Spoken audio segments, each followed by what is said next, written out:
Two. I'm here with Carlos Moreira, founder and CEO of WISeKey, a leader in cybersecurity. He's worked for the UN, been voted one of the top 300 most influential people in Switzerland. I would argue your influence extends beyond your home country to the world. And now, author of this brand new book, The Transhuman Code. First of all, congratulations on the book. Thank you, Megan. That was a great effort, but it's done. Great. Yes. Last year, this was an idea, a concept. You were talking with people about what it means to be human as technology continues to disrupt our lives. Now to have the book out, you've brought together some of the brightest minds. Talk about this being a guidebook for the moment. Absolutely.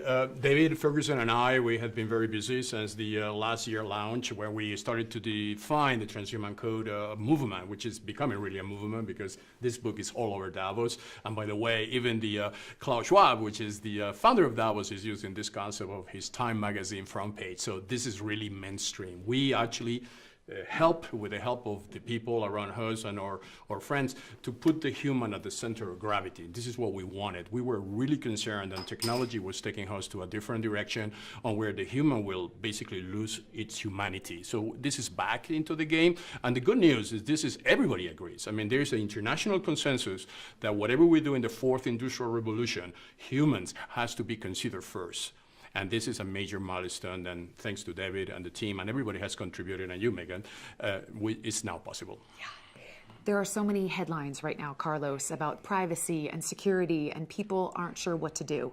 And there's a lot of distrust. Can you speak to security and privacy and what we must do? Since I was in the UN 20 years ago and 15 years before during my career in the UN, we really very early in the game, and this is also obviously the concept of Tim Berners-Lee when he said the web was not designed to conduct human interaction. The web is machine interconnectivity, facilitating the machines to connect between themselves, but the human was not there and it was not designed on that architecture. So obviously company took advantage of it. I mean, the fact that the humans have become a product and they are able to monetize the value of that product, it's where now something like $10 trillion economy sits on the top of the World Wide Web, which by the way was invented here in Switzerland, right? So what we are trying to do is reverse that. Obviously there's gonna be a lot of fights here because these companies make a lot of money doing something which they should not do, which is selling the product, which is the human person. So we are reversing, and actually blockchain technology is helping us to do that. What we call algorithmic technology, AI, the interception of all that is happening now. And now we have the tools which I didn't have about 15 years ago, when I was already projecting what is going to happen in the future, but we didn't have the technology to reverse that logic. Now we have. Digital identification is mainstream. will.i.am is announcing our digital identification project. Digital identification is now being understood. Blockchain, we're going to be launching blockchain initiatives one after the other in the next year. And the interception of that, which is the transhuman code, is the transfer from the power from the machine to the human and put the human at the center of the gravity. And for that, we have actually a very interesting scope for next year, which is going to be announced in the event, is what we call the human browser. So the human browser is one extension from the digital identity. Digital identity is something you should have, but not only the digital identity, you should also own the browser.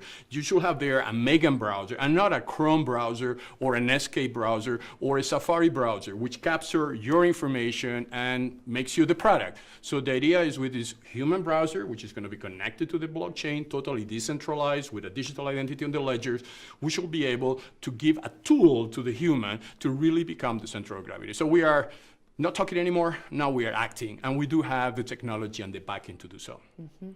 The human browser, when will this come out? The human browser is going to be launched as an app first. The app is going to be feeding information to a person identity, which the person has to download first. The transhuman code AI algorithm is going to be feeding data and feeding prognostics on that identity. So the idea is to create an ecosystem where the AI part is the transhuman code, the identity part is on the browser, and the interactions are decentralized in the blockchain. But it's this year, it's 2019. Everything will be, by the way, we are also launching a cryptocurrency with the name WISeCoin, which is a very powerful tool to be able to monetize human interaction. So basically, if somebody wants your identity, somebody wants to data mine you, you might eventually agree to that, but they need your consent. And as a consequence, by providing that consent, you need to get some benefit. The benefit will be stored into that browser wallet, and that browser wallet will have a cryptocurrency wallet, and then you can exchange with any other services you wish. Wow. So many things to talk about, and the book tackles transportation, communication, food, water, security.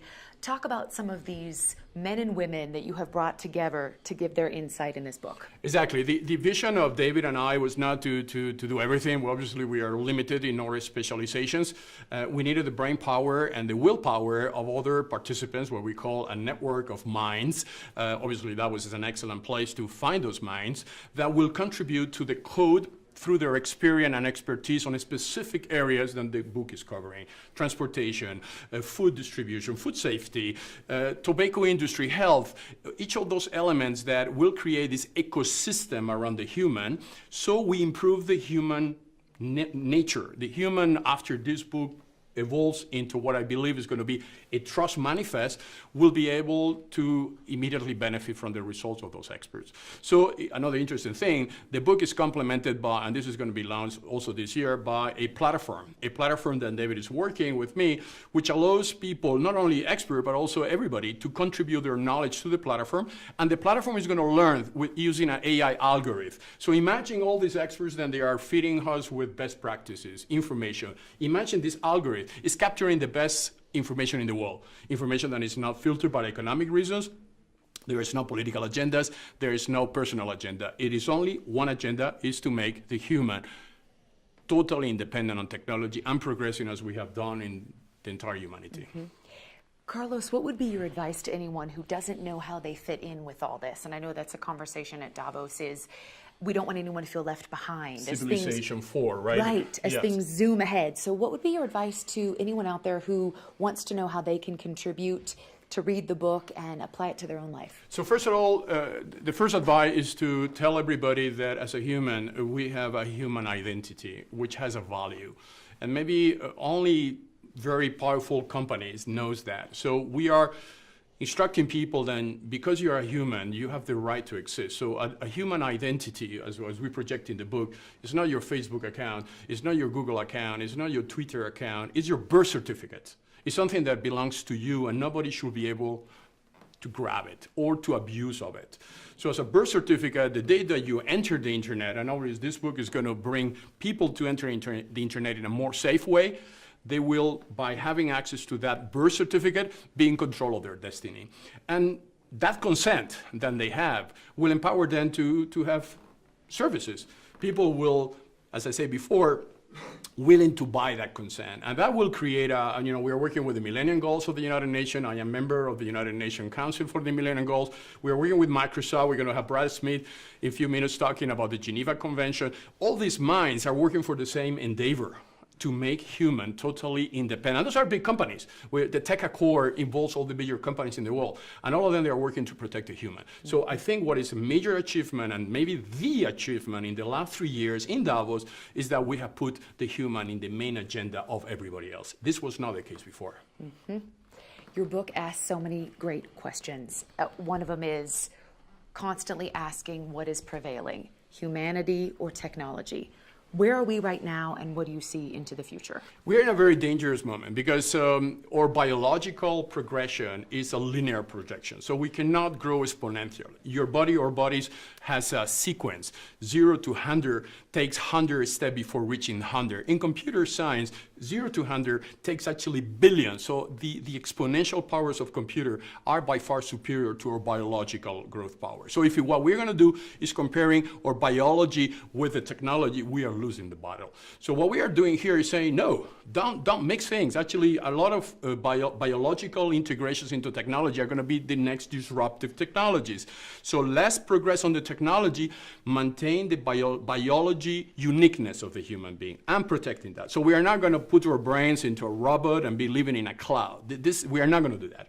We are actually going to connect to a cloud to include our performances or capabilities or solving problems because we're going to have access to data that we never had access before. But we don't need to denaturalize the human nature to reach those objectives. So obviously, there are other visions and they're more radical because they really believe that robots will replace us, robots will take our jobs. This is not true. We are very optimistic that it's a much better possibility to reinforce human rather than replace human. We need to be still in the game for whatever civilization we're going to create. Mm-hmm. Just to wrap up here, you're a father. What would you say to everyone with children that wonders where their children will fit in this new world?